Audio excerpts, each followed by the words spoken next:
değerlendirmeleri konuşacağımız ilk panelimizde moderatör olarak PAGÇEV yönetimi beni davet etti, sağ olsunlar. Elimden geldiğince toplantıyı aydınlatıcı bilgilerle donatılmış sunumlarıyla, misafirlerimizle size aktaracağız. Dünya üzerinde şu anda yaklaşık olarak 3240 yerleşik polimer plastik üretim tesisi çalışmakta ve yaklaşık 710 civarında da yeni proje lansmanı veya temeli atılmış, yatırıma dönüştürmeye başlatılmış dünyaya kapasite gelmektedir. Yani bunların bütün hepsini bir araya aldığınızda dünyada şu anda üretilen plastik ham madde tonajı 420 milyon tonlar seviyesinde ki bu ilerleyen dönemde büyüme gösterecektir. Geri dönüşüm oranı plastiklerde dünyada üretilen plastiklerin aşağı yukarı %8, %9 aralığında geri dönüşümü söz konusu oluyor. Ki bu da değer olarak baktığınızda 55 milyar dolara tekabül eden bir geri dönüşümden sağlanan bir finansal kıymet var. Global plastik tüketimi dünyada yıldan yıla aslında geçen 10-15 yıla bakarsak 8-8,5 civarında büyürken son 1-2 yıldır bu 3-3,5 oranında maalesef kaldı bildiğimiz nedenlerden dolayı. Ve bu süre içerisinde de bu %8-8,5 ortalamanın en büyük porsiyonu %60'a yakın kapasiteyle Asya bölgesi, Güneydoğu Asya bölgesi, özellikle de Çin. Dolayısıyla esasında ilave her yıl 30 milyon ton, 31 milyon ton kadar bir kapasite ilavesi gerekiyor. Ancak tabii öne geçirdiğimiz son 2-3 yıldır özellikle Rusya-Ukrayna savaşından beri daralan ekonomiler, dünya pazarlarında sıkıntılar yaşandığı için de kapasiteler bize şu anda ilave gelen bu kapasiteler tehdit gibi gözükmekte. Aslında Asya'nın büyümesini göz önüne alırsak orta dönemde, orta vadede her şey yerine oturacak. Dramatik olan bazı şeyler de Avrupa'daki plastiğin üretimi 2006'lı yıllarda aşağı yukarı %22 bir paya sahipken Avrupa günümüzde %12'lere düşmüş durumda ve Avrupa artık ithalatçı rolüne doğru ilerlemekte. Geri dönüşüm konusu 1987 yılında Birleşmiş Milletler'in bir yapılan toplantısında o zamanki Norveç Başbakanı Brundtland tarafından ortaya getirilmiş sirküler ekonomi ve çevre programı olarak tanıtılmıştı. Hatta bu programın adı da Brundtland programı planı olarak anlatılmıştı. O tarihten bu tarihe tabii bayağı inisiyatifler kullanıldı, bayağı kurullar olaya sahip çıktı. İçinde bulunduğumuz dönemde hafif bu çalışmaların sarsıldığını, biraz kuvvet kaybettiğini görüyoruz ama aslında her şey tekrar yoluna girecek ve geri dönüşümün ne derece önemli, ne derece sahip çıkılması gereken bir plan olarak devrede tutulması gereken unsur olduğu herkes tarafından vakıf. Ukrayna Savaşı'ndan sonra Avrupa'nın değişen enerji kaynakları ve enerji kaynaklarındaki yeni arayışları aslında sahip çıktığı bu geri dönüşüm programını, planını birazcık öteledi. Fosil kaynaklara tekrar geriye dönüş gözükmeye başladı. Günümüzde kadar plastiklerde ilk anından bugüne kadar üretilen toplam plastik kapasitesi 9,5 milyar ton olarak dünyaya getirilmiş ve bu 9,5 milyar ton şu an değişik yerlerde bulunuyor. Sadece 2 milyar ton, 2,3 milyar tonu bu zamana kadar geri kazanılmış. Yani hayal edin 7-7,5 milyar ton hala deniz içinde karada, gömük veya kara üzerinde bu plastik duruyor. Aslında burada çok devasa bir kaynak var. Buna finansal olarak bakıp bir fırsat, insanlık için bir tehdit gibi de değerlendirmelerle bakabilmek mümkün. İşte içinde bulunduğumuz bu süreçte çevreye plastiğin etkilerini kontrol altında tutma zorunluluğu şimdi vereceğim bir iki rakamla da daha ciddi durumdadır. Şu an 400-420 milyon ton kapasitede bir üretim var diyoruz. Her yıl bu malzemeler üretiliyor ve tüketiliyor. 2030 yılına kadar bu kapasitenin 530 milyon tonlara geleceği öngörülüyor ve 2060 sonunda da bu rakamın, sıkı durun, 1,2 milyar ton plastik ham madde üretme kapasitesine dünyanın geleceği ve bu da bir eşdeğer olarak tabii otomatikman tüketme noktasına geleceğini düşünürsek ve bunun da ağırlıklı olarak hızlı tüketilen kısmı ambalaj. Yani ambalajın içerisinde anlık, saniyelik tüketim bütün dünya nüfusunu bir araya getirirseniz gerçekten çok endişe verici bir durum var. 1987'de bu Grönland planını tanıtan Norveç'in başbakanı aslında o inisiyatifi kullanırken çok önemli bir sağduyuyla hareket etmiş ve görüyoruz ki bugün Norveç kendi başına dünyada sahip olduğu nüfusa göre tükettiği disposable plastikler dediğimiz yani bardak ve kaplarda en fazla, en yüksek geri dönüşüm oranını icra eden bir ülke. Oradan hareketle aslında bütün ülkelerin, bütün toplulukların bu paralelde ilerlemesi ve bu olaya sahip çıkması lazım. Ben bu konuda misafirlerimize, katılımcılara yavaş yavaş kendi konularında ihtisas sahibi oldukları, tecrübeli oldukları konularda sorular yöneteceğim ve onların görüşlerini almaya başlayacağım. İlk defa Sukano firmasından Pietro Simonetti dostumuza soruyu yöneltiyorum. Firmanız ağırlıklı olarak PET geri dönüşüme yönelik nitelik ve röolojik modifikasyon sağlayıcı katkılar üretmektedir. Sadece PET değil tabii polikarbonat ve diğer polyester polimerleri de içinde görebiliriz. Yeah, I think I can talk specifically more about PET as you said, and at Sukano we're more focused on polyesters. And you also mentioned a critical date that only 8 to 8.5% of the plastic worldwide has been recycled so far. And part of my presentation is actually there. Luckily in Europe we are doing a little better. We are around 40% and our effort is into meeting all the target of the new regulation are imposing on us. We have a target of 50% for 2025, 55% for 2030.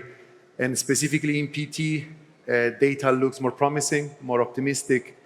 And as Sukano as a company, we have in the market many products that enhance not only the mechanical properties of recycled material, also the processability of recycled material. That's how we see our role in the industry in order to support our customers in the entire value chain.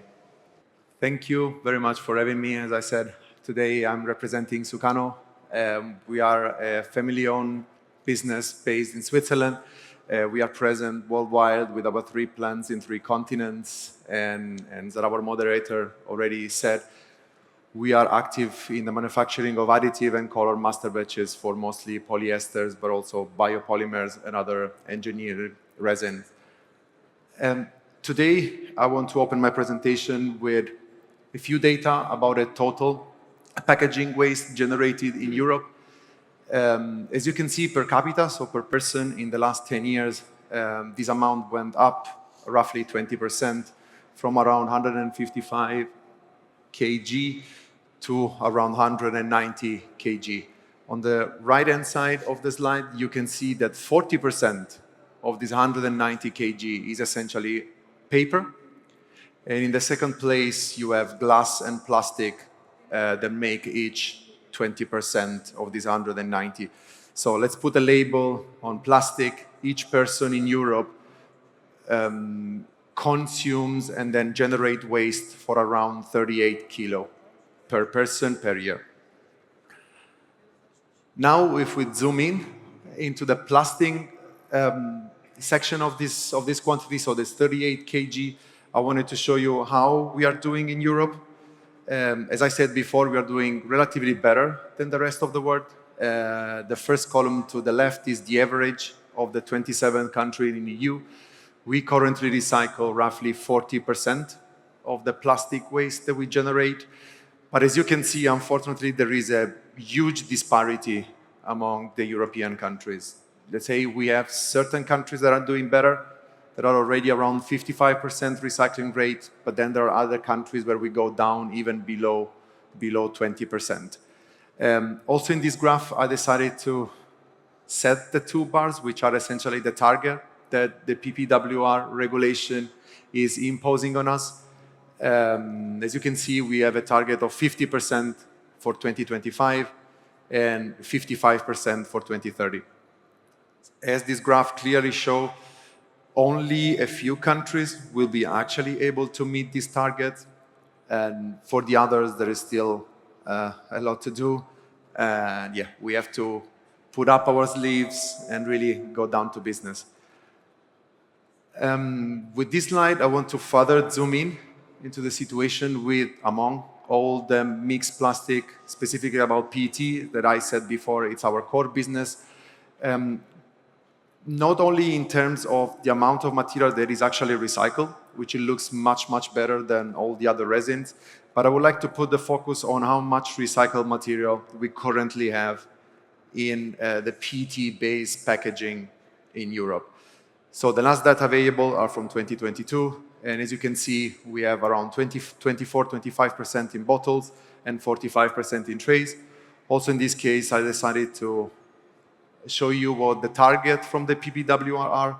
In 2030 is 30% for both bottles and trays, which we will luckily meet considering our current starting point.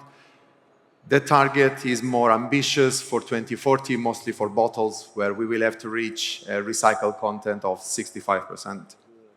So as I said, from ambitious targets, of course, some challenges come with it. We as Sukano have identified the 4 main challenges, and now we can support the industry. The first one is definitely the quality of the recycled material that is available in the market, mostly in terms of consistency, if we talk food content application, and that's where Sukano, with our product, we not only improve the mechanical properties, the processability, but mostly we want to enhance the use of recycled material in the end application. The second challenge is definitely complying with the several global standards that are imposed on us, and our contribution is definitely supporting our customer in order to respect the designing for recyclability guidelines, and in the first place, make sure that our products are in compliance with these guidelines. The third challenge is about collection and sorting, and also in this case, there is a huge disparity among the EU 27 countries. Here I would like to spend a few roles on opaque application. That's where with our color master batch, we make sure that opaque PET is still recognized as such, and therefore it doesn't end up in the mixed plastic stream, which of course has a lower market value. The fourth and last challenge that I want to mention is about regulatory compliance, not only in terms of meeting the target of recycled content, but also including the stringent degree of purity which is requested in mostly food-grade rPET. And our role in this case is avoiding a huge list of chemical substances that it gets updated every 3 to 4 minutes, and essentially establishing partnership with other players in the value chain. The only way we know as a company to support our customers and the entire value chain is investing in facilities, investing in our R&D. And today I would like to put the focus on our last effort, which is essentially consists in our in-house being able of replicating in-house the PETCOR, the tray, Christian is here, tray circularity evaluation protocol, and also the PBP quick test. As you can see here, I highlighted in a darker color the steps of the test that we are actually able to replicate in-house. And as you can see, we are pretty much able to cover all the steps that involve the handling of the material. So from the shredding of the waste that is being collected until actually the manufacturing of the ending products. There are two steps which are missing, which is essentially the washing of the flakes and the sink and floating separation and the flake elutriation. And there is a reason why we decided to invest first as a first step into all other steps that you see highlighted here, and it will be more clear once I show you the temperature profile of the entire protocol. Essentially, I don't have the pointer here, or does it work? No, I will get closer. The washing and the air elutriation is essentially this part, and as you can see, these are two steps, are performed at temperature way lower than 100 degrees. So among all the steps, these are the less severe or impactful on the material. All the others that involves drying, melting, extruded, we are all able to cover, as you see. So how to translate this into a value for the entire value chain? So essentially being able to replicate the entire testing protocol, we can test any new material that we develop before actually launching them into the market. This is also applicable for most of our existing products that are already commercialized that you can find in the market. The very last slide, and then I leave space to the other member of the panel. This is essentially a brief overview of the portfolio of our products that I just mentioned, essentially. As you see, you can see melt viscosity enhancer to improve the processability of recycled material, impulse modifier to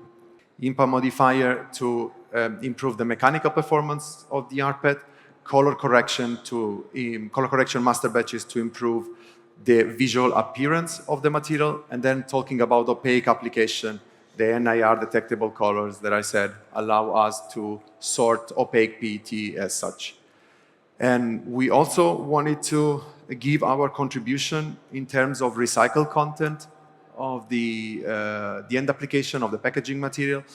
Therefore, essentially, most of our products are also available on rPET carrier. So in case you add 1, 2, 3% of a master batch in your end application, this part of the resin will also be counted as rPET content. That was it. Thank you very much. Teşekkür ederim. Recycling, geri dönüşüm, plastik geri dönüşümde kullanılan malzemeler tabii ki elleçlediğimiz plastiğin scraplerini, hurdalarını üst seviyelere taşımak için önemli katkılar ve değer ifade ettiği tartışılmaz. Beraberinde tabii ki makine ve ekipmanlar da gene konvansiyonel geri kazanım konusundaki yıllar içerisinde alınan yollarda o sektöre hizmet eden makine endüstrisi de büyük mesafeler kat etti. Bu konuda CMG firmasından Marco, sana bir soru geliyor benden. Plastikteki geri dönüşüm teknolojilerinin günümüz koşullarındaki daralan ekonomilerde daha fazla marj üretebilmek, rekabetçiliği arttırmak yönünden bakıldığında siz sektörünüzü sadece CMG olarak değil, sektörünüzdeki diğer unsurların katkılarını nasıl değerlendiriyorsunuz? Ve endüstrimizi gelecekte ne gibi artılar, değerler bekliyor sizler tarafından sunulacak? Endüstriye nasıl yenilikler getirmektesiniz? Bunları bize paylaşırsanız mutlu oluruz. To tell you our experience in the recycling industry. So we consider that recycling, we call it, is endless resource. So plastic could be used and reused almost infinitely. That's why it's one of the most important material in the industry. This introduction, this presentation to tell you our view, being a global supplier of granulator and single shaft shredder that are primary process machinery for the recycling industry. As a matter of fact, since we have been established in 1979, we have sold over 35,000 units worldwide, and a big percentage of them are still in operation. We are acting in various plastic sectors, thermoforming, extrusion, blow molding, injection molding, plastic recycling, but also in cable recycling. Why recycling? This is an analysis made back in 2022 regarding the demand of various polymers by the industry. With this analysis started back in 1983, and you can see the trend of the growth of the demand of polymers till 2030. On parallel, also the demand of recycled machinery is growing, and that's why CMG is focused to be more and more involved in the plastic recycling. From all over the world, Europe, Asia, Africa, etc., plastics is considered the second larger type of material to be recycled. And right now, according to the latest statistics, worldwide only 9% of plastic has been recycled. So all of us, we have a big future in front of that. Recycle, as is well known to almost everybody, is the best way to be green, use as less as possible raw material because the planet is limited on that. Limitation of natural resources and preservation of the environmental is expecting to grow in the entire world. That force the plastic industry to recycle. A quick view of the situation of plastic recycling in the various parts of the world. Here you can see some statistics that foreseen the market recycling growth from the situation that was fixed in 2023, about over 43,000 million, to grow about 8% in the next 8 years. That goes from 2024 to 2032. Also, the demand of plastic recycled is growing rapidly, and the industry has to follow up with that. That's also a boost because the environmental concern intensify around the world. So this is another reason why to recycle. Here in this diagram, you can see the expectation of plastic consumption in global area. In Europe, Latin America, North America, Africa, Middle East, etc. You can see the growth is constant everywhere. So that's important to be considered. In this second slide, as Sukan already presented before, you can see the situation specifically for Europe. what we recycle per kilos per habitant in the various European countries. And you can see that even if it's an average data, is not much of plastic, so we have still a lot to do. Of course, when we spoke in general about the plastic recycling, we should consider a lot of different material, because plastics is a word. There are plastic polymers that are easier to be recycled, or more than that, are easier to be collected and segregating, and others that are more complex. I would like also to have a quick section about why Turkey as a nation is important for the plastic recycling. You probably are aware that since China banned the import of plastics, especially for Europe, Turkey became the preferred destination for the plastic waste from EU. And by far, according to the last statistics, as you can see here, the majority of the plastic waste from Europe arrive in Turkey. Just a minor percentage goes to India, United Kingdom, and other countries.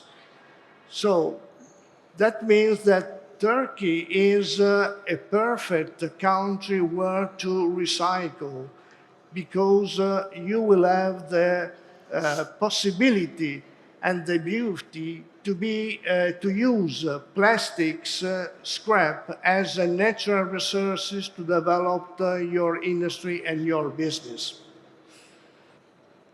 Bottle recycling in the different market. Why bottle? Simply because bottles are containers, packaging that are mainly and easier to be recycled, segregated, and collected. Here, of course, bottles and containers may be of PET, polypro, or HDPE, and is expected to reach over 75,000 million value in 2033. So bottle recycling market expect to grow of 5% during those years. I will go quickly to make a view of the situation of the bottle recycling in various macro areas: North America, Europe, Asia Pacific, South America, and Middle East and Africa. This is graphically what is the expectation of the bottle recycling through the years for the various areas. And you can see that there is no area that don't foresee a growth into plastic recycling of bottles.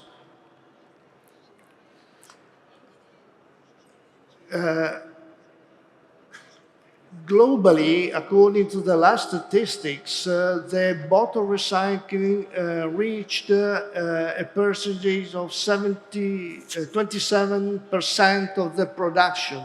So that means that still there is a lot to go to recover all the bottles we produce worldwide.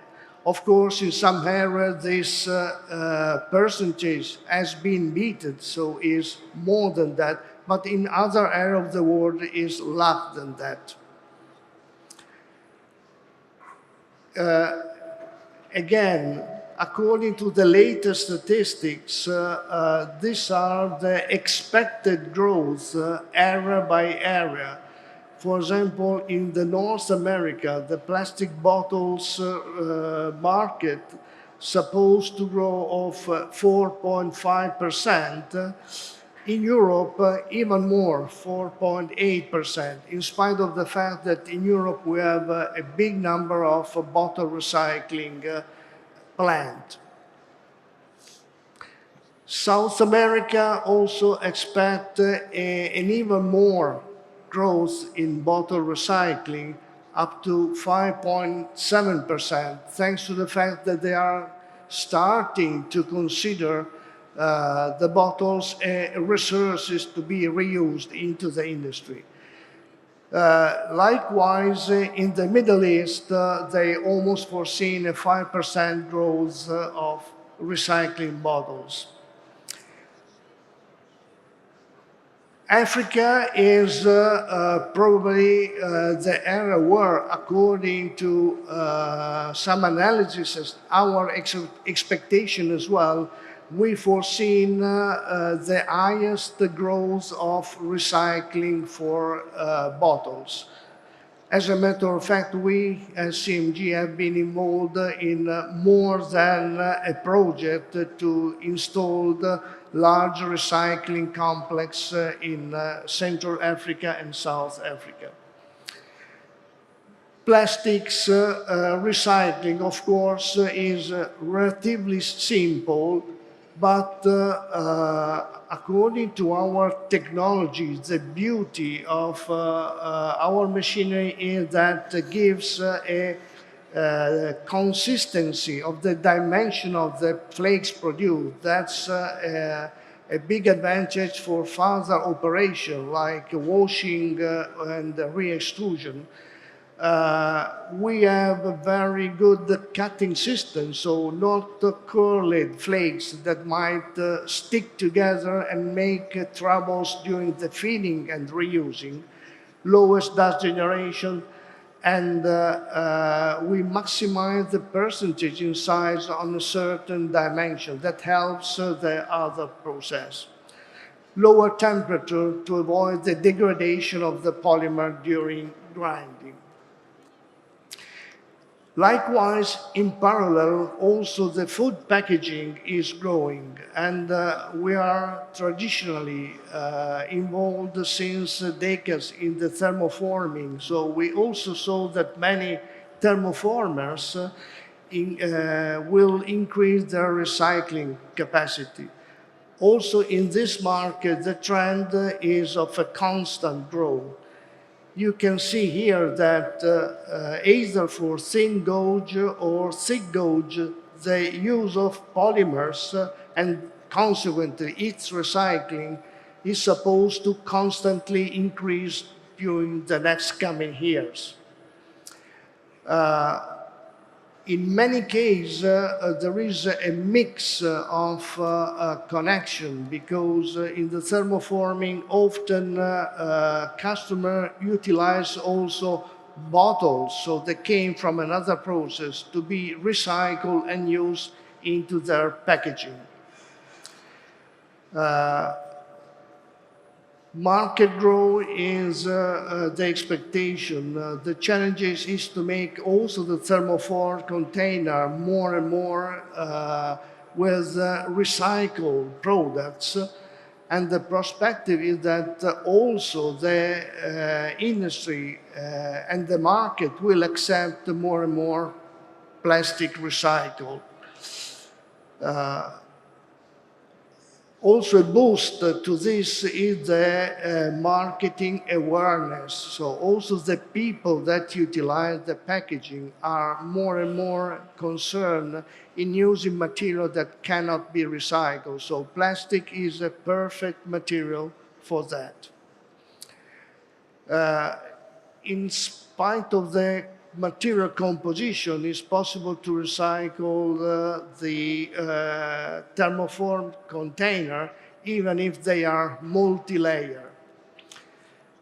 These are pictures of some of our applications for the recycling of the thermoforming containers for all kinds of plastics that reverse in quality flakes that can be reused into the extrusion of new material. That's all. Thank you very much.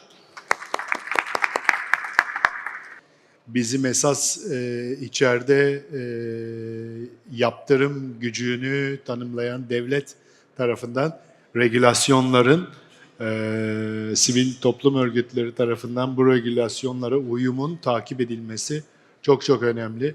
Çünkü biz daha yolun sanki ülke olarak başındayız gibi gözüküyor. Hermes,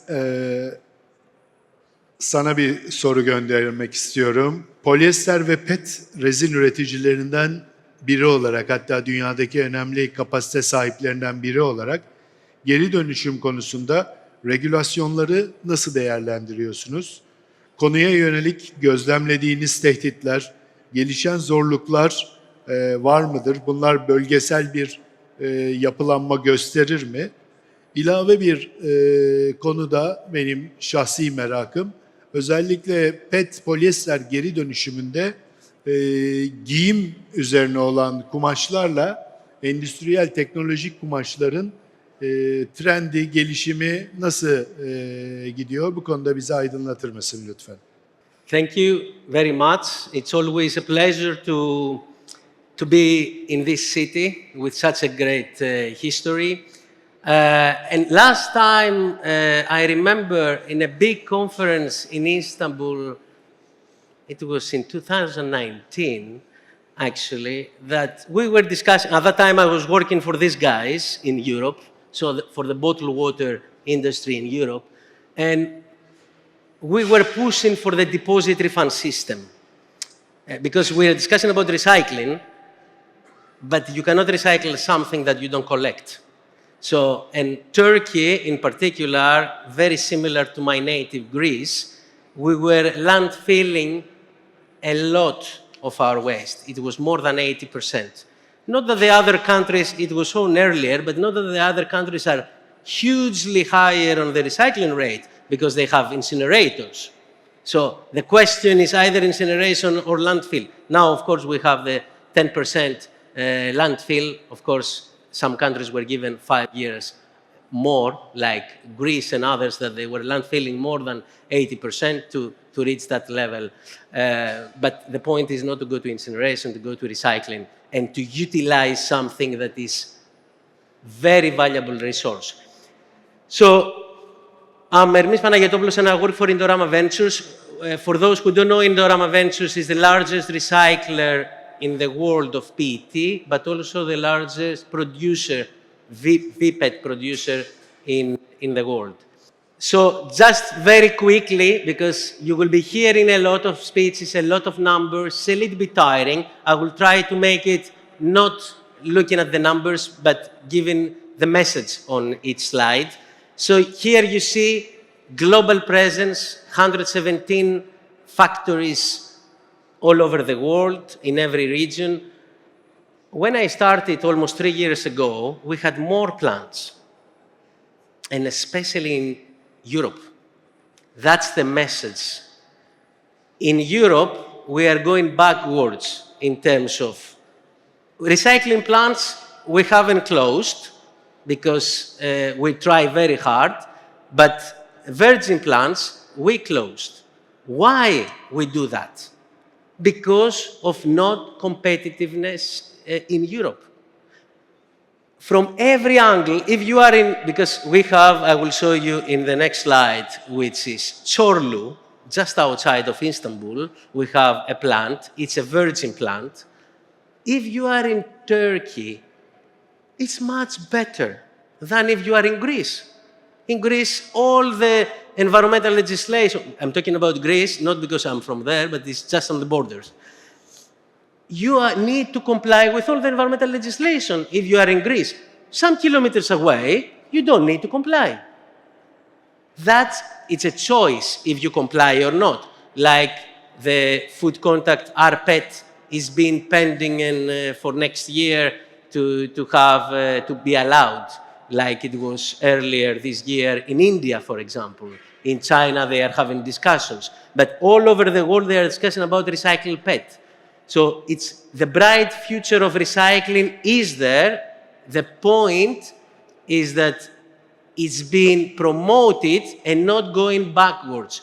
Why I'm saying backwards? Europe, 2018, EU plastics strategy, pushing companies to use recycled content into whatever, we're talking about bottles, but in car, in the automotive industry, in every industry, use more recycled plastics than virgin.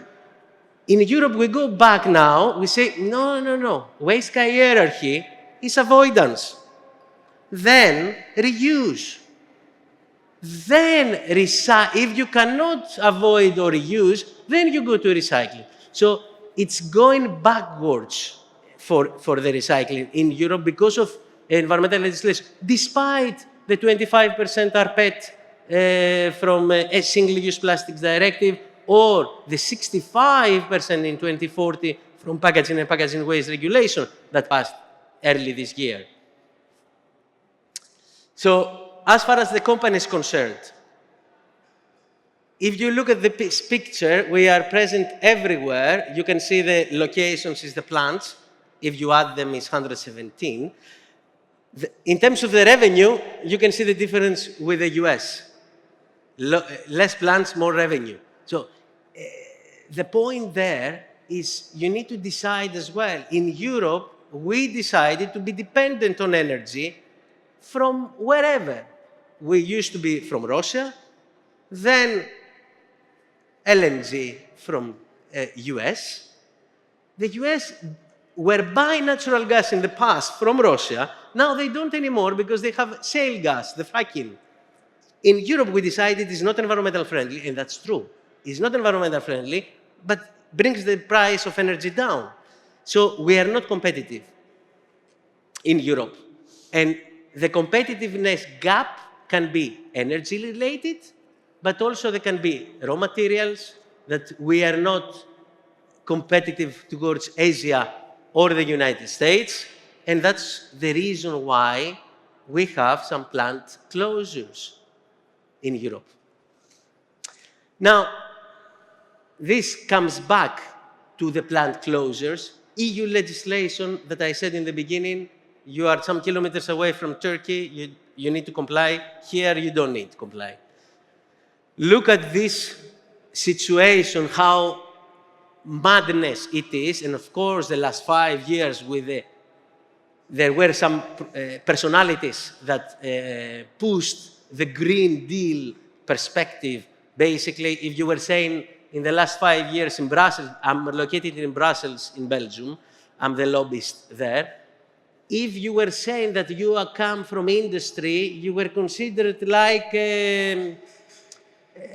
while if you were coming from an environmental NGO, all the doors were open.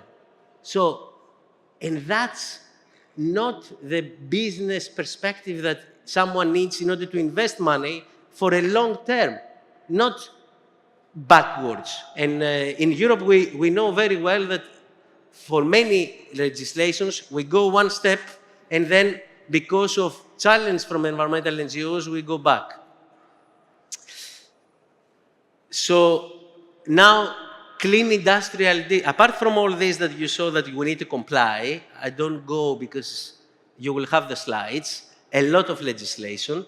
We have the clean industrial deal that this February, 26th of February, in order to revive a little bit the EU industry, because they realize, even though it's Ursula von der Leyen's second term, so basically going backwards on the Green Deal a little bit, we have how to foster the European industry and how to simplify as well. This is the simplification on the legislation that we create. Europe is second to none as far as environmental legislation is concerned. Drafting it, not necessarily implementing it. I still drink my, we call it Freddo Espresso or Freddo Cappuccino. It's Italian name, but it's a Greek invention in a way on coffee, cold coffee. I still drink it with plastic straw, which should have been banned 4 years ago, following the Single-Use Plastics Directive. So it's not that we're implementing the legislation that we create, but for some companies, I see here that this bottle is not with tethered caps. While in Europe now, in European Union, not Europe, in the European Union, all the bottlers and changing the caps in the lines, of the production lines, it was a huge cost for them. So we are creating a lot of burdens inside in order to protect, and that's true that if the small cap is being lost in the sand, especially for touristic countries like Turkey as well, it's a little bit problematic for the fish and the whole life cycle that it will come to our food. But you create for your internal, in Europe production, a barrier. That's the message. Now, as in Dorama Ventures, we are also, because I speak a lot about Europe and European Union, but we are also very present in the international fora. So this is COP29 and COP30 now in Belém in November. It's about United Nations framework of climate change. So it's the Conference of Parties, is the UN countries come together to discuss and to agree on a climate change globally. And we are present in every, from Egypt to Dubai to Baku and next in Brazil. Also in the Global Plastic Pollution Treaty, that for the producers it was pollution treaty, and actually this is how it's written, but for NGO point of view and for some scientists it was plastics treaty. So basically they wanted to cut production, and for us we were favoring collection like extended producer responsibility, EPR, or DRS. But this has been, normally should have been finishing in Busan in South Korea in December last year. Now we have a last go in Geneva in August. So we are present as Indorama Ventures and in the climate change, which is from fertilizers to car industry to every sector, not only packaging, but we are focusing also on a plastic pollution treaty. Now, I hope I didn't tire you a lot, but that's interesting. This is like a chess game. A chess game that I play with my 6-year-old son. I will win. There is no chance my 6-year-old will win me in chess. And that's what Europe is, my 6-year-old child. Why? You have the big players, and Europe, I'm talking about Europe, I'm talking about European Union. You have US and China that they know how to play the game, and in my personal opinion, China knows much better how to play the game. There is a trade war, but not on this tariff war following Trump. Let's take before Trump. I'm not talking about Trump tariffs. Just before, you have the big players. US, what they did when they see the industrialization has a problem, what did they do? Energy. Let's go to the non-environmental friendly solution in order to drop the price of energy. What Europe did, we support Ukraine, but we don't know where to get the energy from. So we are a lot of philosophizing about how we want to be in the future without having the tools ourselves. And we are all, I'm talking about as a European, we are always asking for something from someone else. So we are dependent by nature. And now, that's why now we are running around. Concrete example. In order to produce PET, you need some things from fossil fuels, purified PTA and MEG, plus PIA and a catalyst in order to make the catalyst, in order to make the final resin of PET, we use antimony trioxide, but let's say antimony. Antimony is an EU critical raw material, is in the list of EU critical raw materials. China controls 55% of the global antimony. 55% of the global antimony is controlled by China. So, and what they do in September 2024, that's why I said, in my personal opinion, they know how to play the game very well. They did a ban or export restriction on antimony. What is the impact of that? I said 55% controlled by China, 45% by others.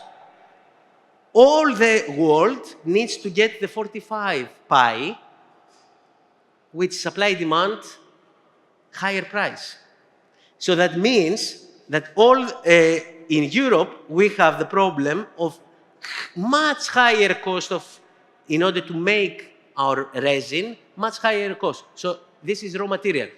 Taking into account that energy, we are nowhere compared to US or China, what competitiveness we're talking about? So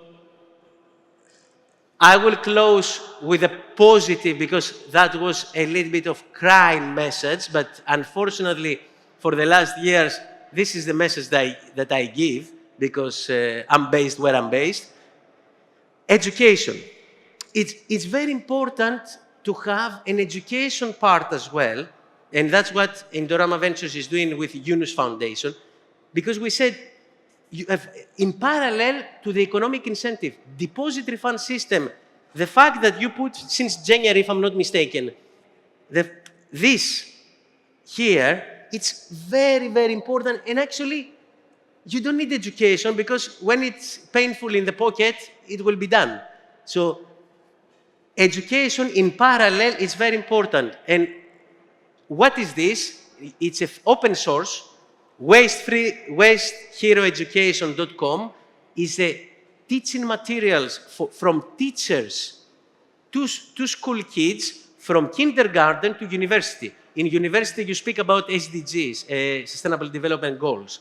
In kindergarten, you speak that this goes here, this goes here, simply. So it's a very good open source, and my company was promoting that all over the world, with high results of reaching out almost 400,000 people. So with that, thank you very much for your attention. Thank you. Good afternoon, everybody.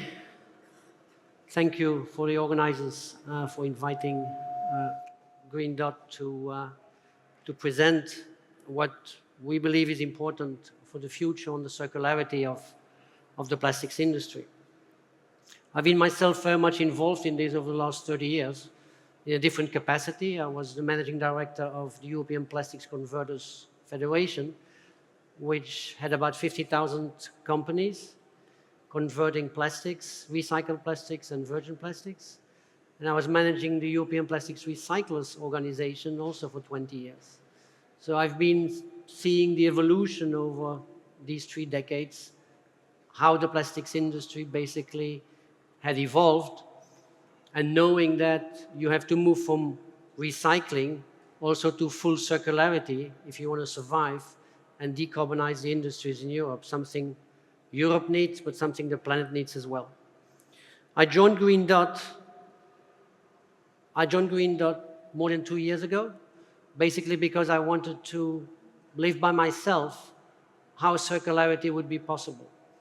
Having been talking with politicians for 30 years, you realize you remain very theoretical on many, many aspects. So I wanted to go deep dive into how can we really push for full circularity. Green Dot's role, some of you know Green Dot as the licensing symbol. It's the oldest EPR system in the world. It was created early 90s during the unification of Germany, where the Western German were used to dump in East Germany most of their waste. With unification, a solution needed to be found. And Klaus Töpfer, which was the environmental minister, basically decided to set up an extended producer responsibility scheme, so giving the industries a chance to organize these systems. At the beginning, Green Dot was the only actor in Germany, serving 80 million consumers. Today, after 30 years, the Green Dot, which is a privately owned system, is amongst the 10 operating systems which are profit-based systems. Often we associate EPR with non-for-profit. There is a slight difference in this. We believe that getting access to feedstock through licensing of packaging allows us as well to continue to invest in the next levels and the assets which are required. So we see ourselves as really an orchestrator of the value chain of licensing companies which are putting packaging on the market, ensuring that everything is being collected, properly sorted, and back to recycled. And on recycling side, we go for pure mechanical recycling, where it makes sense, and we advanced recycling or even go to pyrolysis or chemical recycling activities. This is where our company is moving forward. This is an example of how we incorporated the post-consumer household waste into transport packaging with some of our clients, where we reached up to 20%. Now, some may say this is low because we don't reach yet the 30%, but we are talking really about the bad household waste quality, which is being collected separately in the lightweight fraction in Germany. We're not talking here about industrial packaging waste, but purely post-consumer material. One slide about Germany. As I said, Germany started in the 90s with EPR systems. And you see here how advanced we are and what the targets are for 2030 in terms of recycling rates. This chart basically indicates that even if you have 10 systems competing with themselves, amongst themselves, in a country of 80 million people, you can reach extremely high recycling rates. The objective is even go beyond the 68% rate that we have achieved in 2023 and to go to 80% towards 2030. For that, of course, additional feedstock needs to go more to recycling. And looking at the objectives which have been set by the Packaging and Packaging Waste Regulation, it's evident that we need to take out of the streams which is still going to incineration in Germany. This is where we focus on. We focus on pre-treatment of material, move the feedstock from incineration to chemical recycling, pre-treatment and pyrolysis plants.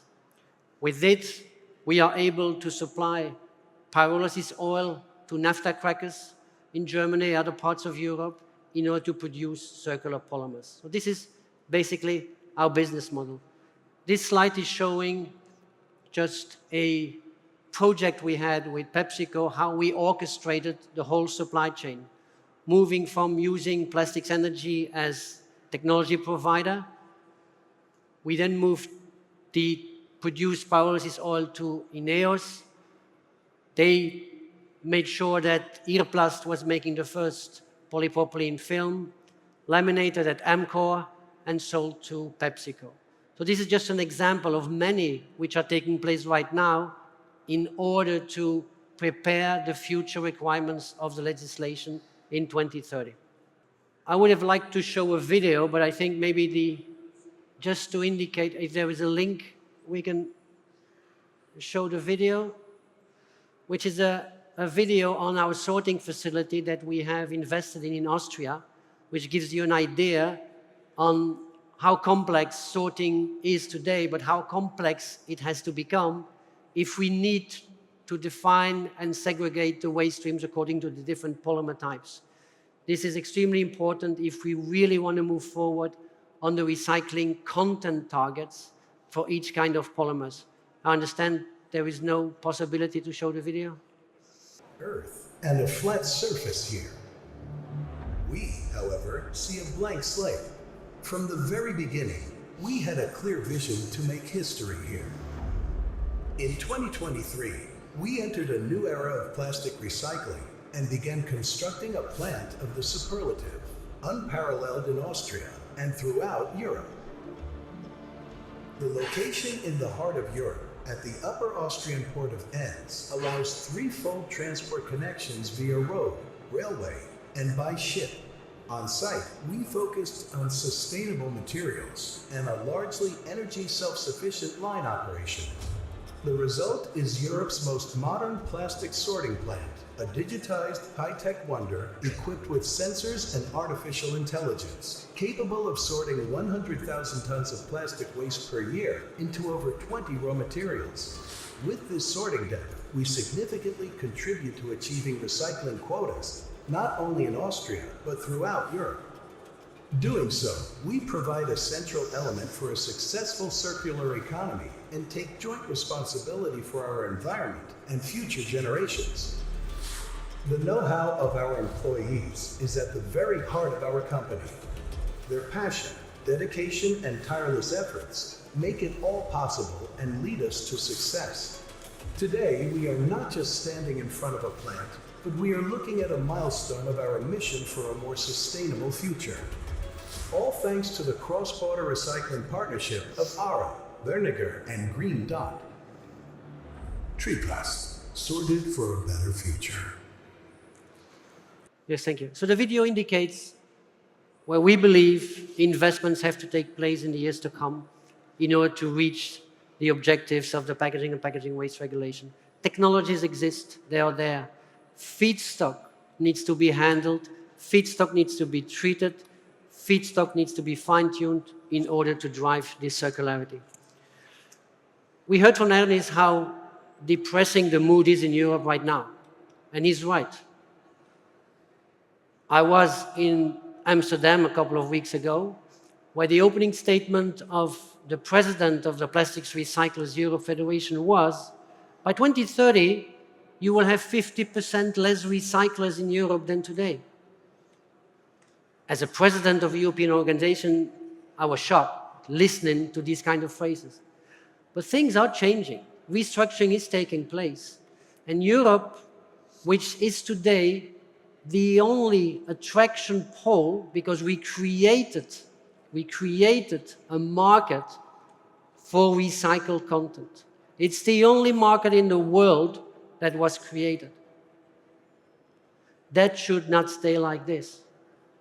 That should change. We should develop regional circularity hubs.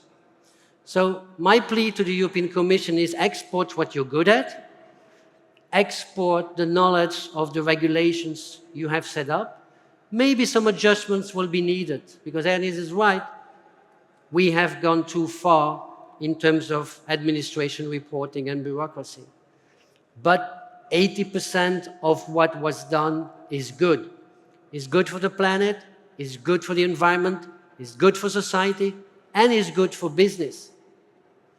So my plea really is, and I hope to see in 5 to 10 years, mandatory recycled content in other regions of the world. India is starting. I hope Turkey is going to do the same. Because if you believe that Turkey will only be manufacturing to export back to Europe, I think it's the wrong choice. I think it's important to create this circularity in Turkey as well, and that needs to be driven by legislation. The same applies with food contact. We need to make sure similar regulations take place in other parts of the world. When it comes to what the European Union should be doing, because there's a lot of pressure today coming from industry to the European Union, how to protect the European assets, how to protect the European infrastructures. We could, for example, add under the CBAM regulation, which is the Carbon Border Adjustment Mechanism, we could include recycled polymers and make sure that whenever you import recycled polymers from certain countries, equal games are being played. Yes, we have high energy costs. We have to balance this again, because Europe needs, as they don't have their own natural resources, they need to develop a circular economy. And they need, and they will, in my view, protect it for the future. When it comes to your question, certification is key. Reliability is key. We have been developing several certification schemes already since a couple of years, and I think that needs to continue. So making sure that the right certification schemes are being put in place and making sure that we have the right auditors to control these certification schemes. This is even more challenging because often we get auditors which do not have any experience of the plastics industry controlling plastics factories. This is something also that needs to change. So I'm very happy that Certiloop is developing in this direction. I'm very excited to see how Certiloop can also move in the other way. Certiloop is a part of Polycert Europe, which is also developing different schemes, also for the PET food contact, together with Petcore, and this is very important for the future. And finally, my last point, I said it already before, we need to stimulate in the world regional circularity hubs. Thank you for your attention. Thank you. Thank you for the introduction, and thank you so much to the organizers for inviting me to be here with you. It's a pleasure for me to be here, and it's super good to be after Alexander, because I can almost subscribe everything what he said. So my name is Carolina. I'm working for Dow Chemical. Dow is a multinational producer of material science, mostly chemicals and plastics. I'm working in the plastics division, 18 years in the industry. And I want to give you the perspectives here on plastic recycling, coming from a raw material producer who is starting our journey in the recycling industry. So I'm very happy to be here also because I think we are going to be learning from each other. So let's start to why we should recycle. I hear from some panelists before myself, we should do this because of the targets. No, we should do this because of the business opportunity. And we should do this, as Alexander said, because it's not only good for the business, it's good for all of us and for the planet. And why is that? The targets are there to help us to enable the business and not the other way around. And there is a tremendous business opportunity for plastic recycling in Turkey and globally. Why we need to recycle? This is a study, and you can find the link there. It's public. It was commissioned to Systemic IQ 3 years ago. And it's the only study in the world that is combining for the plastics industry two visions, circularity and net zero. Because the ultimate goal as a society should be investing in clean technologies to achieve net zero, to fight climate change and life, and be able to live good in this planet, right? That's the ultimate vision goal. And to get there, this report is saying that to achieve in Europe a plastics industry vision by 2050, the industry, the conversion plastics industry, will need to be using 70% of non-fossil sources to produce plastics. 70%. Half of the chunk will need to come from recycling, mechanical recycling, chemical recycling, and other hybrid renewable technologies of recycling like dissolution. So what this is saying is that recycling is a key lever to fight climate change in the world. The other two levers, which are smaller, are around bio-based residues to be used as well to produce plastics, and carbon capture and use. Utilize carbon sequestration for the atmosphere to produce new plastics. So where we are right now, right? So we need to get there, and it's a long journey. So where we are starting, and this is data as well published unofficially by Plastics Europe, just to set the thing in Europe and in the rest of the world, because let's put the things a little bit in perspective. Today, around 20% of the 54 million metric tons per year of plastics produced in Europe are already coming from circular sources. Mechanical recycling, chemical recycling, bio. And you may say, that's good, right? 20% is already quite good enough. It's very small. And globally, the share is marginal. It's much less than 5% globally.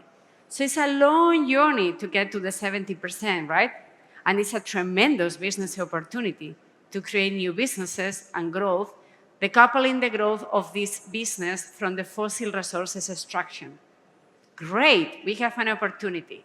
So what about the holistic view. And I agree with Hermes, let's put the things in perspective because geopolitics these days are tricky for saying something. So put yourself here in the global production, so you have global mechanical and chemical recycling capacity installed in the total world. So around 37 million metric tons, 2023. Out of that, half of the tank is installed in China and in Southeast Asia. So they have moved fast. They are controlling the capacity in the world. 20% is installed in Europe, in the European area, and Middle East Africa is having 7%. Turkey will be in this 7%. Turkey has a great installed capacity for mechanical recycling. If you compare with the total production that you have in the country, it's already massive, the investment that you did as a country. But more can be done. Because in Europe, only 27% of plastics get recycled. Oh, Carolina, this is very good, 27%. No, this means that 70% or more are lost for circularity and are landfill and incinerated, totaling for 24 million metric tons of collected plastic wastes in Europe that are today lost for circularity. This is the business opportunity. In Turkey, around 10% are being recycled and few is being collected still. So more to be done in our region together.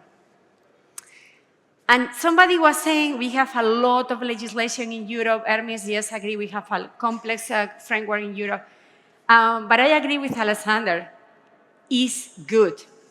The majority of the framework is good. Can be simplified, yes, but the policy is enabling the business case feasibility.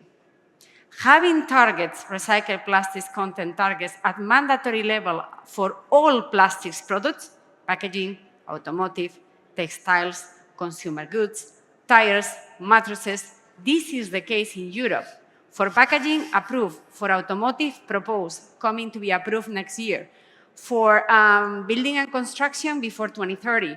For all the rest that I mentioned, before 2030, between 27 and 2030.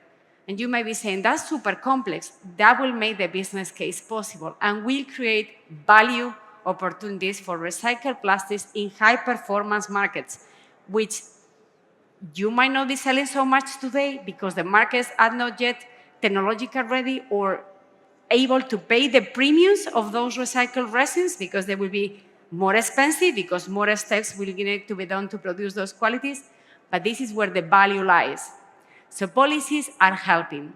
And in that sense, globally, in those discussions with the Global Instrument for Ending the Plastics Pollution that you refer, Hermes, is an amazing opportunity, and hopefully we are landing in a common agreement August this year in Geneva, to get national mandatory circular plans in all countries in the world with mandatory recycle and circular targets. Of course, different, because every country has different states of the art of where we're starting as a point, but needs to be always finalized. So this is the timeline, this is the effort, let's get the industry growing.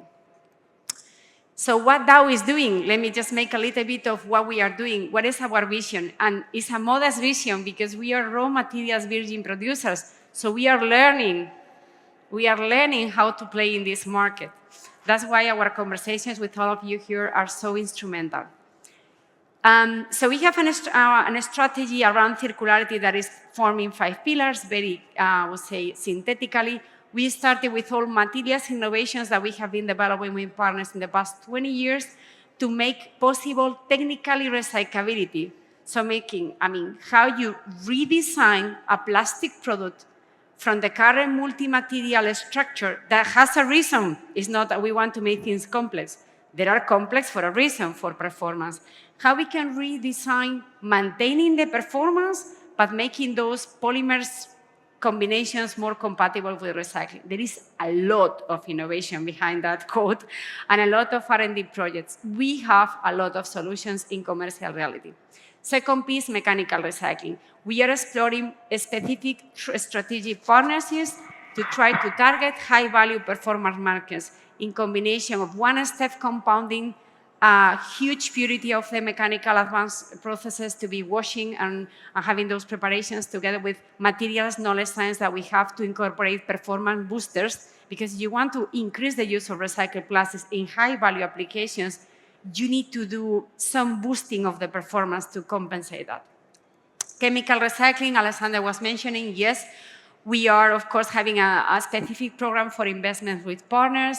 We announced Miura, we announced Plastogas, Nexus, and New Hope Energy. The slide is not up to date because 1.5 months ago, we announced a new one, which is called X-Cycle, to be constructed a plant in the Netherlands to be operational by end of next year. So this is ongoing. Of course, it's a beginning of a journey because we need legal certain clarity that is about to come in Europe before year-end, before end of this year, to make sure that those investments are happening. Physically recycling or dissolution, we are exploring. It's a very initial state-of-the-art technologies. We're just exploring how we are going to be getting there. We signed a memorandum of understanding with Procter & Gamble along those lines. And bio, we have a range of bio-based polymers based on biomass residues to enable as well those companies that they want to incorporate those bio-based plastics, reducing fossil plastic utilization and providing carbon footprint benefits. And with that, my ending will be that it's all about technology and innovation. Value is linked with investments and technology innovation. This is our vision, and we are very much happy to discuss with everybody that is sharing that vision with us. It's all about how we can partner together. The linear value chain, everybody was speaking only with the supplier and the customer. This is history. Now in the circular value chain, everybody needs to speak with each other because new consortia are formed, as Alessandra mentioned before. And it's all about how we make policies enabling the growth and not the other way around, blocking the growth. So how really we use policies to really make it happen. And EPR is a phenomenal instrument in an eco-modulated way linked to giving bonuses to guys or companies that are doing the right thing, incorporating recycled content. That's just one, for example, idea among many others that we are pitching in the global treaty and in the national schemes to make the things happening, as well in Turkey, because we have a presence in Turkey, of course, with a sales office and a plant and team doing the work over here with local partners. So I'm happily representing as well the team here. And with that, thank you so much for your attention, and we'll stay connected. Thank you very much. I will actually be looking at these different factors during my presentation, so look forward to that. First of all, thank you for having me. I want to thank the organizers for all their support in putting together this event. It's a pleasure to be part of such a great panel today. So I'm Carolina Perujo Holland. I'm a senior analyst at ICIS. And today I'm going to give a brief overview of the current state of play for the recycled polymer markets and our future outlook. So first of all, who is ICIS? So we provide pricing, data and analytics for key commodities worldwide in the energy and chemicals industry. Sustainability is a huge part of our business, so we look to support all of you, the entire chemicals value chain, in achieving your sustainability agendas as well. But now going into the recycled polymers market. So I think, as you heard today, the industry has been facing a lot of market challenges, a lot of uncertainty. And here I brought up a few different drivers impacting the industry. We've seen a lot of competition between sustainability agendas and that prioritization of management of costs. So just to look at a few of them here, we've seen regulation is a key driver for the industry. However, it's been quite slow. And what I mean here is that there's still a lot of lack of clarity around measurement and the enforcement of regulation. So there's a lot of uncertainty around that expected demand for recycled polymers, which is really impacting the industry and investment in the industry and that progress that we would like to be seeing. Around voluntary brand commitments, we see there's a lot of shift now to looking at net zero. It's not so much just recycling targets, it's around that sustainability net zero approach. Unfortunately, again, because of macroeconomics, we've seen some brands have to delay or revise some of those recycled content targets, adding again to that uncertainty.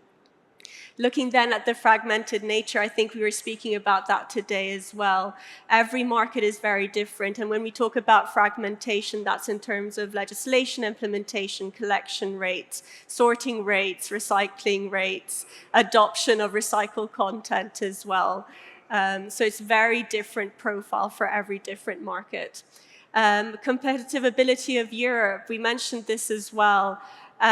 We have seen now that European recyclers are really struggling because of high production costs, high feedstocks costs in Europe with trying to compete with the imported prices in other regions as well. Talking about tariffs, trade flows, we've seen logistics issues and freight costs really challenging some of those trade flows more recently. And then low prices of virgin polymers. I think this has really come to light more recently, where buyers of recycled material have really had to question how much they can sustain those higher prices for recycled material, again, given that focus on cost management. And then finally, securing high quality feedstock. So this is one of the reasons why in Europe we're challenged to see any real decrease in recycled polymer prices to help, again, with that competition with virgin material. It's not so much only about securing feedstock, but then maintaining that quality, because we have seen yields changing as well over time. So then, taking into account all these different drivers and trends, how does ICIS see the recycled polymers market in 2050? So just to walk you through these charts, they're quite complex. We have 3 different charts here, each representing a different region. So we have North America, Europe, and Northeast Asia. The blue bars represent total consumption expected in 2050 for each of the polymers. So here we're looking at polyethylene, polypropylene, and polyethylene terephthalate, so PET. And then the green bars show the expected production volumes for recycled material via mechanical recycling in those domestic regions. And as you can see, looking at the penetration rate, so in the black numbers, compared to the blue numbers, which represent 2024 penetration levels, we expect these numbers to grow. So there is growth expected between now and 2050. However, I've put a caveat up in the title to say, however, it's still limited. And what I mean by that is, given the ambitious targets that we have are being announced via voluntary commitments, but also via legislation, we still have a ways to go. And I think here we really need to consider economics and how that really impacts the rate of progress of the industry. And then zooming into Europe, just as a case study. So here we have the EU packaging and packaging waste regulations. I've highlighted a few of the recycled content targets and reuse targets that have been set for 2030 and 2040. Now, this regulation does impact Europe or the European Union, but I think it's a regulation that many markets outside the EU are also looking and monitoring. It came, as one of my fellow panelists mentioned today, it was passed into law earlier this year. However, again, there's still a lot of concerns around the packaging and packaging waste regulation. These are very ambitious targets, not just impacting PET, but all polymers. We also currently in Europe don't have an EFSA food contact solution for polymers that are not PET. And then reuse targets, this is something new. This will impact the value chain. It's not easily implemented with the current value chains that we have. It requires investment and new infrastructure. And then finally, the chemical recycling status. Can chemical recycling contribute to meeting those targets? And also, what mass balance approach will be used to be able to measure this? So then, how is the EU progressing against these different targets? I've taken here PET as an example. Again, we have 2 different charts. On the left, we have 2030, and on the right, 2040 data. The purple bars show the total expected consumption for the PET or impacted applications of PET by the PPWR in 2030. The blue bar is the amount of mechanically or recycled material that we will need to meet those targets. And then the green shows what ICS's view is for mechanically recycled material in 2030. The dark blue showing the same, but for chemically recycled material. Again, this is domestic production. So it seems here from the different charts that for 2030, we're at a good point to meet those targets. And 2040, however, will be a bit of a challenge. However, I want to really highlight 2 caveats. I think the first is that the green bar here shows mechanically recycled material. Not all of this is food contact approved. And this is really something to keep in mind when we think about PET and the main end-use applications. And second of all is that we also have to consider voluntary commitments, often going beyond the regulatory targets. And these will also put additional pressure on the available material on the market. So it seems that EU will probably have to look beyond just the EU to be able to meet these targets if things stay as they are. So what does all of this mean for pricing? So here, what I've done is I've taken yearly average spreads. This is the difference between recycled PET food-grade pellet material and virgin PET material. So when the bar is above zero, it means that recycled PET costs more than virgin PET. On the left, we have Europe, and then on the right, we have, on the light blue is US, and in purple, we have Asia. And I think what's really interesting here is that since 2011, recycled PET has cost more than virgin PET, and this has been sustained since then.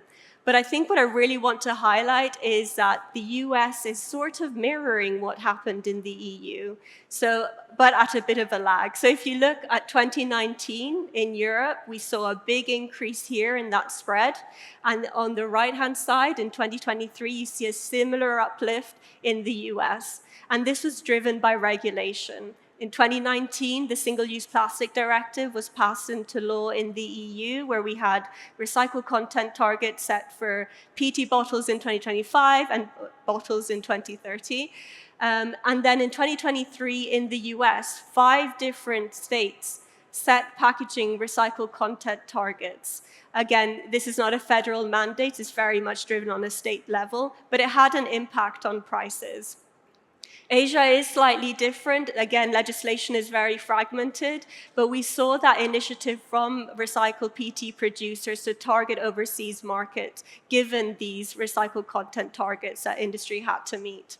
And I think what this here highlights is that with that regulation, with those targets, these spreads or this uplift above virgin, that increases and those premiums can be achieved, but also that influence or that direct impact with virgin PET prices in this case, but we saw this also in recycled PE and recycled PP as well, that decreases. So there still is that influence between virgin and recycled prices, but it's not a direct impact. And then my last slide, again, just looking again at prices. So feedstock is often one of the most volatile parts of the production costs when we look at recycling. Volumes depend very much on what us, the consumers, produce, what industry produces, and waste needs to be managed. So removing that, so here now we're looking at that spread or that delta between recycled material and that bale cost. On the left-hand side, this is blow molding natural pellets, so a packaging suitable grade. And on the right-hand side, we have pipe grade black pellets, generally not going into packaging applications. And as you can see, the spread is very different. Again, regulation. Regulation is allowing these spreads or these higher premiums on prices.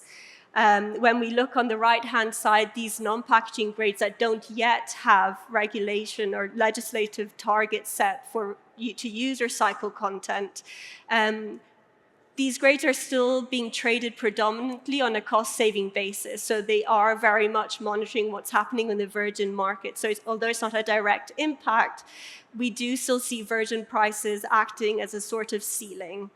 So when we look recently at the different spreads here over the past few years, it's not a margin chart exactly, but when we consider that conversion cost can be between 400 and 500 euro per ton, the non-packaging market has really been suffering with squeezed margins more recently. So I think here what I want to conclude is that we can really expect those packaging grades that are impacted by regulatory targets to continue having these higher prices. So this is my last slide. I'm going to finish. I think there's just one more left. There you go. This is just a list of all our sustainability products. So all these products here can help support you in achieving your sustainability agendas. And if you're interested, please do reach out. We're a chatty bunch, love to talk about recycling. So please do. And with that, thank you very much for your attention. Well, thank you very much. So since I have, I think, 1 minute, what I've decided to do is to resume what we've done. Okay? And now I will finish also with the textile very quickly. Anyway, I will go first, I'm going to resume what we have said, because as I said, we don't have much time. First of all, what are the main problems in global plastics? I will go to AI later on, and all those things, because it's one of the most important, AI and sorting and all the new sensors are maybe the most important issue of recycling. There is no other issue than collection and sorting. Technologies, we have plenty of technologies. Everybody has pyrolysis, everybody has everything. So that's not an issue. Now, the recycling rates in worldwide is about 9% of plastics. So only 9% are not recycled. This is due to the fact, mostly because there is no collection and no infrastructures, no matter what. Even in Europe, every infrastructures are different. It doesn't make any sense. We so-called have an EU, European Union, but everybody's doing something different. The French are saying that the Germans are stupid, and the Germans are saying the French are stupid. So we don't have a common issue. So we cannot even, amongst ourselves, export anything. That applies for textile too. Okay, nobody is collecting textile. So whatever textile we collect, we don't know what to do with it. Because you need scale. There is no scale anywhere for textile, but I will come back on that. Okay, so collection is the most important thing that we have. That thing. The other thing is contamination and quality issues. Mixed plastics. Okay, eco-design. Now people still tell you that the product is designed for recycle. You all know it's not true. So this is something we're going to have to again, address. Multi-layered packaging is still an issue, but we still need barriers. If we don't have barriers, it's not going to work. Inadequate sorting system, I just said that. We do not have the right adequate system. And you know, we were speaking about EPRs. Basically in PET, we were terribly unhappy about EPRs. And you did the same in Turkey. You know what we did? Because we weren't happy with EPRs. We decided to ask for deposit, because we had an example in Germany, which was a very good, very, very good example. So EPRs are good to an extent. After that, you need to give a price to the material. If you don't give a price to the material, it's not going to work. Same for textile. You know, textile now in Europe is becoming what the next thing to collect. And they want to make a copy-paste of the EPR packaging to the EPRs for textile. It's not going to work. If you do not rebuy the textile, people are not going to, you know, they're just going to throw it away, and it's not going to be the deposit effect or the take-back effect, because in this case it would be a take-back effect in the shops. Huh? Economic viability, that is another issue that we spoke about. Virgin is often cheaper than recycled plastic as oil, and is getting more and more expensive, especially in Europe. So economical viability is a problem. We were speaking about chemical recycling earlier on. How is it possible to have a 50,000 ton chemical recycling plant, which is going to cost you 100 million euros? Where are the economics? So we have a real problem. We have a real problem. So we have to be very careful to mechanical recycle as much as we can. It is a lot cheaper. Okay? And we have to remember that there was one, for cogeneration is very interesting also, but the problem is CO2 today. We cannot go back on CO2. Cogeneration, unfortunately, consumes a lot of CO2. So we cannot come back. Today we're stuck with depolymerization, maybe pyrolysis, and mechanical recycling. So we cannot come back. There's no way.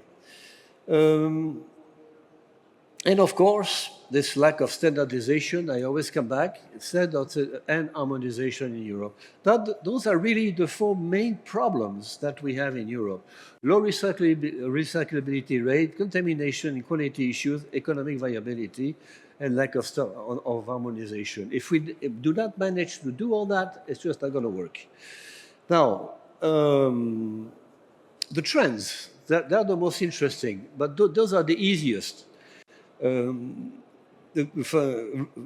recycled content mandate, that is number one. If we do not go to recycled content mandates, if it's not mandatory, nothing's going to work. Textile, packaging, we know it's working for packaging. Yeah? Eco-modulation, of course. Eco-modulation is very important for eco-design. And of course, after eco-modulation, eco-design. And now we come to the sorting. The trends in sorting is fantastic. Now what we have nowadays, we really have AI plus fantastic sensors, plus coordinations between the sensors and the AI. This is where now we have no more excuse. I think we don't have much more excuse. The states will have to regulate as much as possible. But if possible, in good harmony. Otherwise, it's just not going to work. Now, very quickly, I'm not going to go for textile. See, I've been 5 minutes, sorry. I'm going to go very quickly into something for textile, because textile, the main problem is the following. Voilà. The main problem is the following. Textile is subject to fast fashion and to ultra-fast fashion.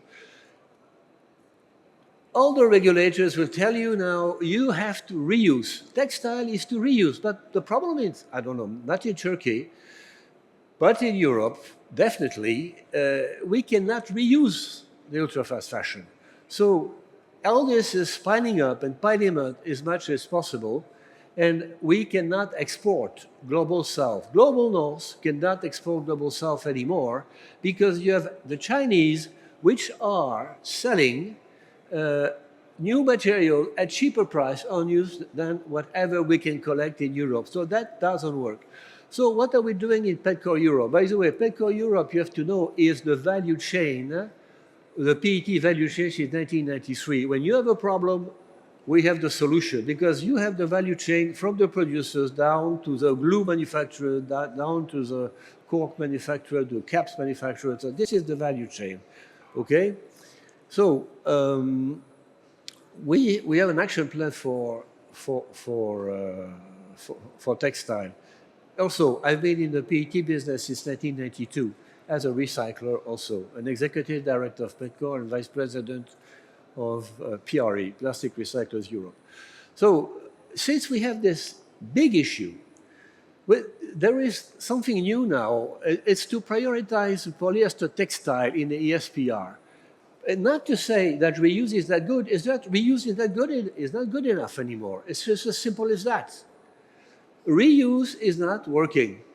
30% of the turnover of the suits, for example, they were sold before before the war between Ukraine and Russia. They were sold in the East, okay? But now it's not sold. Not even suits are sold anymore.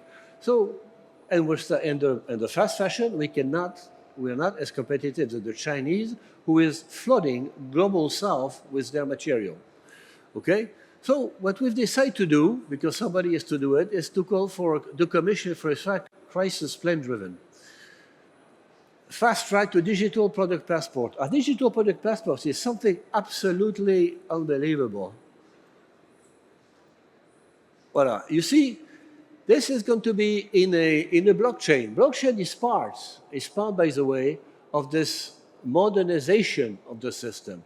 Because more and more, we want the detail of every product. Soon, we will need the detail also of every bottle, where it comes from, how did it go, Was it so by Carrefour or God knows what, or Lidl, or, you know?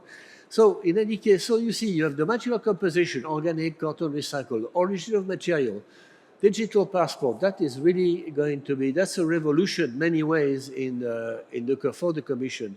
Environmental footprint on the DPP. It's not on the label, okay?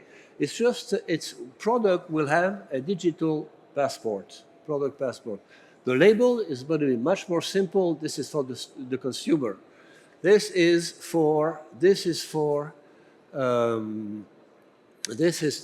industry, for the recyclers, for example. They have to know if we're going to have, if we have to know what sort of colorants, what sort of dyes, what sort of, is it possible? I'm not sure. I'm not sure, because whatever is going to be said in India, done in India or in China, good luck, good luck, good luck. Huh? Okay, I have a lot about this. I have recycled content also that I wanted. Okay, this is going to be implemented through a QR code and the blockchain, okay, and the standard GSI. So back to where I was. Yeah, textile ensuring EPR revenue director towards infrastructure and innovation, eco-design in contact. Usually, the problem with EPR, they spend a lot of money on communication and not enough on